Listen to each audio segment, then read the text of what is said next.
چنانچہ آپ صلی اللہ علیہ وسلم نے حضرت حذیفہ بن یمان کو منافقین کی فہرست تھما دی تھی کہ حذیفہ اس فہرست میں جن جن لوگوں کے نام ہیں وہ سارے منافق ہیں، ظاہر میں تو مسلمان ہیں، ہمارے ساتھ ہیں، ہماری ٹیم کا حصہ ہیں، نمازیں پڑھتے ہیں، جہاد میں شرکت کر رہے ہوتے ہیں، لیکن در حقیقت ان کے اندر نفاق ہے۔ اور نفاق کا مطلب یہی ہوتا ہے کہ جو دکھتا ہے وہ ہے نہیں، جو ہے وہ دکھتا نہیں۔ یہ مسئلہ ہے کہ انسان دل میں تو اللہ رسول کو نہیں مانتا، لیکن ظاہری طور پر کچھ مفاد کی وجہ سے اور کچھ دنیاوی لالچ کی وجہ سے اپنے آپ کو مسلمان شو کرے، ایسا بندہ منافق ہوتا ہے۔ تو حضرت حذیفہ بن یمان کے پاس منافقین کی فہرست تھی۔ آپ صلی اللہ علیہ وسلم کے بعد بہت سارے صحابہ کرام نے کوشش کی کہ حضرت حذیفہ بن یمان سے اس فہرست کو حاصل کیا جائے۔ کہا جاتا ہے کہ جو لوگ کامل ہوتے ہیں وہ کامل لوگ اللہ تعالیٰ کی عبادت بندگی کرتے بھی ہیں اور ڈرتے رہتے بھی ہیں، ان کو اپنی عبادت پہ اور اپنے مجاہدے پہ کوئی گھمنڈ نہیں ہوتا، فخر نہیں ہوتا۔ تو حضرات صحابہ کرام کے دل میں بات تھی کہ کہیں ایسا تو نہیں ہے کہ ہم بھی اس منافقین کی فہرست میں شامل ہیں۔ بہت سارے صحابہ نے اس بات کی تمنا کی، حضرت حذیفہ نے منع کر دیا کہ نہیں، میں تو نبی کریم صلی اللہ علیہ وسلم کا رازدار ہوں، میں اس راز کو اپنے سینے میں رکھوں گا یہاں تک کہ میں دنیا سے چلا جاؤں گا۔ حضرت عمر فاروق جب خلیفہ بنے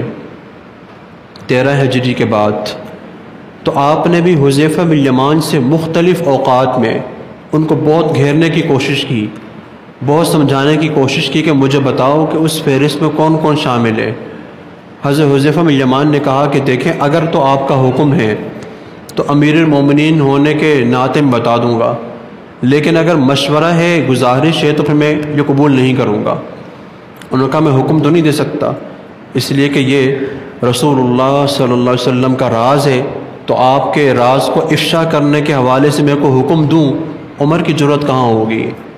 تو کہا کہ اگر مشورہ ہے یا آپ کی تمنا ہے تو پھر میں اس کو پورا نہیں کر سکتا۔ حضرت عمر فاروق نے کہا کہ اچھا چلو، اتنا مجھے بتا دو کہ اس فہرست میں میرا نام تو نہیں ہے، اتنا بتا دو، مجھے پوری فہرست نہ بتاؤ کہ کون کون سے افراد اس میں شامل ہے، اتنا تو احسان کرو کہ عمر کا اس میں نام ہی نہیں ہے۔ کتنا بڑا ڈر تھا، اتنے بڑے اونچے صحابی کہ نبی کریم صلی اللہ علیہ وسلم نے ان کو جنت کی بشارت بھی دی ہے، دوسرے ایمان والوں کے خلیفہ ہیں، امیر المومنین ہیں، لیکن ڈر اور کیفیت کے کیا عالم ہے کہ مجھے اتنا بتاؤ کہ میں ان میں شامل ہوں نہیں ہوں۔ حضرت حذیفہ بن یمان نے جب حضرت عمر فاروق کی اس کیفیت کو دیکھا تو آپ نے بتا دیا کہ بتانا بہتر ہے، اس لیے کہ میں نہیں بتاؤں گا تو آپ بڑے پریشان ہو جائیں گے۔ کہا کہ نہیں، اس فہرست میں آپ شامل نہیں ہیں۔ اور پھر آپ نے بتایا کہ فلاں فلاں صحابہ بھی اس میں شامل نہیں ہیں۔ تو حضرت حذیفہ کی روایت ہے، وہ فرماتے ہیں کہ کان النبی صلی اللہ علیہ وسلم اذا آوى الى فراشہ، جب آپ صلی اللہ علیہ وسلم بستر پہ آتے تھے تو بستر پہ آ کے کچھ دعاؤں کا اہتمام ہوتا تھا، وہ دعائیں انشاءاللہ ہماری آگے آنے والی ہیں۔ اس کے بعد جب لیٹتے قال، تو پھر کہتے بسمک اموت واحیا، یا اللہ میں آپ کے نام سے اموت مرتا ہوں، واحیا زندہ ہوتا ہوں۔ چونکہ نیند بھی موت کی قسم ہے، کہا جاتا ہے کہ النوم اخو الموت، تو نیند بھی موت کی قسم ہے، تو نیند کو بھی موت ہی کہا جاتا ہے۔ در حقیقت یہ ایک ہے تو معمولی سا جملہ، اگر ہم اس میں غور و فکر کریں تو اس میں بہت بڑے عبرت کا سامان ہے۔ 3 چیزیں ہیں، اللہم، بلکہ 4 چیزیں ہیں، اللہم بسمک اموت واحیا۔ مومن جو ہوتا ہے، مومن ہمیشہ اکثر اللہ تبارک و تعالیٰ کی طرف ہوتا ہے، اس کا دل اللہ تبارک و تعالیٰ کی طرف لگا ہوتا ہے، یہ مومن کا خاصہ ہوتا ہے۔ فکر آخرت کا غلبہ ہوتا ہے۔ جب ایک مومن اور مسلمان آدمی تھکا ماندہ چکنا چور ہو جاتا ہے اور جب لیٹنے کے لیے بستر پہ آتا ہے تو لائٹ آف ہوتی ہے، اندھیرا ہوتا ہے یا بہت ہی کم روشنی ہوتی ہے جو اندھیرے کے برابر ہوتی ہے، اس کو اچانک قبر یاد آ جاتی ہے کہ کتنی راتوں سے میں لیٹ رہا ہوں، جوانی ہے، جوانی میری گزر گئی، اب پکی عمر آ گئی ہے، بڑھاپا آ گیا ہے، میں آج اکیلا لیٹا ہوا ہوں، تو ایسے مجھے قبر میں لٹایا جائے گا تو کیا حال ہوگا میرا؟ تو وہ فوراً موت کو یاد کرتا ہے، اللہم بسمک اموت، یا اللہ اگر میں آپ کے نام پہ مروں اور میں آپ کے نام پہ بیدار ہوں، زندہ ہوں، تو گھاٹے کا سودا نہیں ہے، یا اللہ میں کیسا بھی ہوں، گناہ گار ہوں، لیکن میں آپ سے رجوع کرتا ہوں۔ تو مومن جب بستر پہ آتا ہے وہ بستر پہ آ کے فوراً سونے کا اہتمام نہیں کرتا، اللہ تعالیٰ کی طرف توجہ، یہ جو آتا ہے نا کہ اللہ تعالیٰ سے محبت ہو،